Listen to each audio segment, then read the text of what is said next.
Hassan. Hello, ladies and gentlemen. Sau đây mình sẽ tạo hồi âm đó là âm R. Và đầu tiên mình sẽ tạo âm A. What you can do, what you set your mind to. Âm 2 là âm R. Just and unity are important in your team. Âm thứ 3 là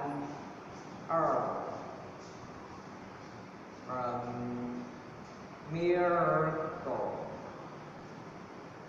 Believe that miracle will come to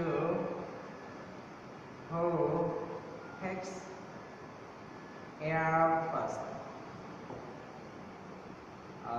Và âm thứ tư đó là âm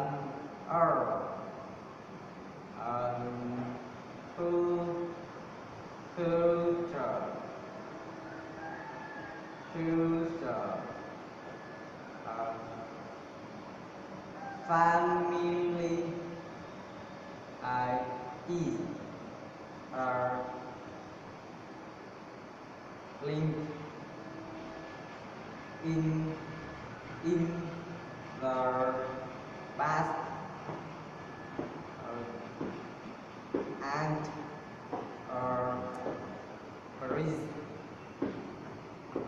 to our future. Okay, time for a session.